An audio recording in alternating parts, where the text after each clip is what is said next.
नमस्कार दोस्तों, स्वागत है आपका हमारे चैनल में। आज हम ऐसे शीर्षक पर बात कर रहे हैं जो बुद्ध ने शरीर त्यागने से पहले क्यों कहा कि अप दीपो भव। बुद्ध ने कहा, अपना प्रकाश स्वयं बनो। तो क्या सत्य की खोज अकेले की जा सकती है? आनंद पाराशर गौतम बुद्ध ने एक बार अपने शिष्य आनंद से कहा, अपना प्रकाश स्वयं बनो। आनंद वर्षों तक बुद्ध के साथ रहे, लेकिन जब उनके जाने का समय आया तो वे निराश हो गए। उनकी आंखें भर आईं। अब कौन प्रकाश देगा? अब कौन दिशा दिखाएगा? यह सूत्र उस समय आनंद की बेचैनी से पैदा हुआ था। इसका क्या अर्थ है? अपना दीपक स्वयं बनो, अपना प्रकाश स्वयं बनो। तुम्हें मेरी क्या आवश्यकता है?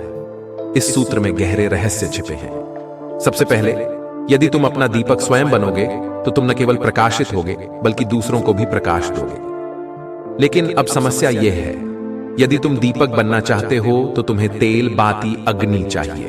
तुम्हें इसका भी ध्यान रखना होगा। तुम्हें निरंतर तेल भरना होगा, अन्यथा दीपक बुझ जाएगा। अब बुद्ध के शब्दों पर आते हैं। बुद्ध कह रहे हैं कि तुम मेरा सहारा लो, लेकिन मुझे अपनी बैसाखी मत बनाओ। मेरे सहारे तुम कितनी दूर जा पाओगे? एक न एक दिन मुझे जाना ही पड़ेगा।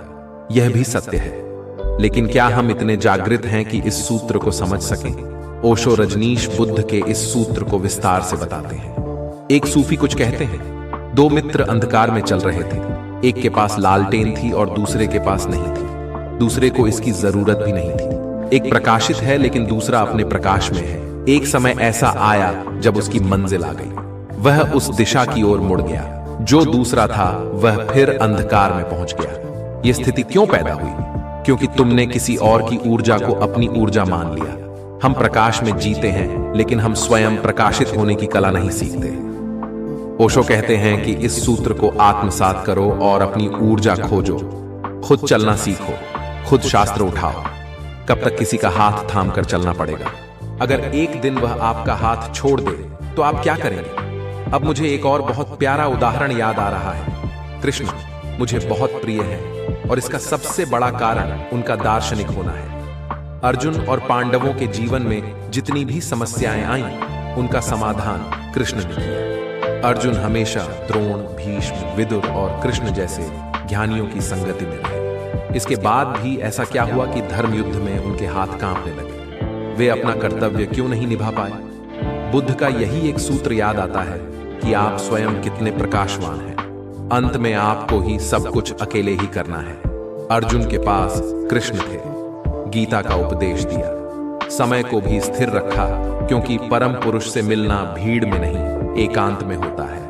अर्जुन हमेशा कृष्ण के प्रकाश में रहे, लेकिन उसके बाद भी उन्हें उपदेश की आवश्यकता थी। उसके बाद वे उठे और युद्ध लड़ा। लेकिन हम इंसान हैं, हमारे पास शास्त्र हैं, पुराण हैं, लेकिन क्या हम उन्हें समझ सकते हैं? इन सूत्रों, कथनों, श्लोकों की व्याख्या कौन करेगा? इसके लिए हमें गुरु नियुक्त करना होगा।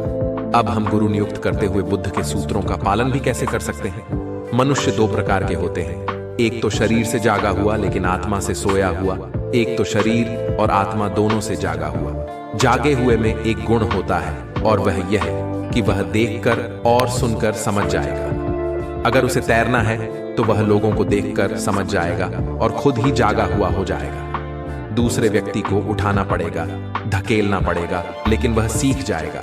लेकिन उसे एक बात समझनी होगी, जो तुम्हें तैरना सिखा रहा है वह तुम्हारा गुरु जरूर है, लेकिन उसका कंधा मत पकड़ो। उसका हाथ थामे रहो और उससे ज्ञान प्राप्त करो। उसके माध्यम से खुद को जागा हुआ बनाओ। अगर आप अपने मन में यह गलत फहमी पालते हैं कि यह व्यक्ति हमेशा मेरे लिए खड़ा रहेगा, तो किसी दिन एक तूफान आएगा और आपको उड़ा ले जाएगा। यही बुद्ध के सिद्धांत का सच्चा पालन है।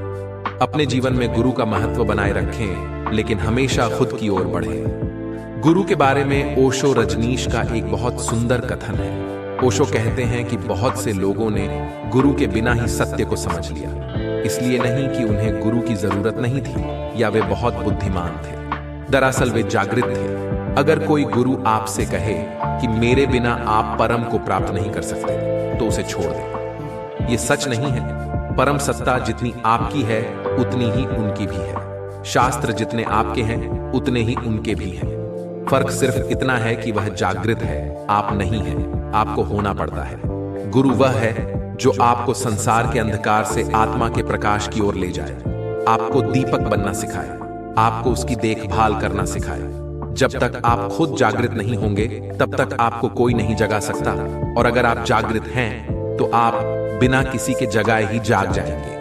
लेकिन उन लोगों के साथ प्रतिस्पर्धा मत शुरू करो जो बिना गुरु के जागृत हो गए हैं। ऐसा भ्रम मत पालिए कि फलां ने गुरु के बिना तैरना सीख लिया तो मैं भी सीख लूंगा। आप डूब जाएंगे। गुरु की अपनी महिमा है। जो जागृति आएगी वह भीतर से आएगी। जब आप एकांत से दोस्ती कर लेंगे, खुद की ओर बढ़ेंगे, अपनी ऊर्जा को समझेंगे, उस दिन आप इस प्रकाश को समझ जाएंगे। और जब तक आप इसे नहीं समझ लेते तब तक गुरु के प्रकाश से खुद को प्रकाशित करते रहे, लेकिन दीपक बनना सीखें। एक और बात ध्यान में रखने की जरूरत है कि गुरु आपको संसार के जाल से मुक्त कर देंगे, लेकिन आपको स्वयं उस परम श्री भगवान विष्णु के पास जाना होगा। जब अर्जुन ने कृष्ण के दिव्य रूप को देखा तो सब कुछ शांत था, उनके गुरु वहां नहीं थे। यह घटना एकांत में हुई थी, भीड़ में नहीं। तो यहां सूत्र आपको सावधान कर रहा है कि गुरु की संगति को बंधन मत बनाइए।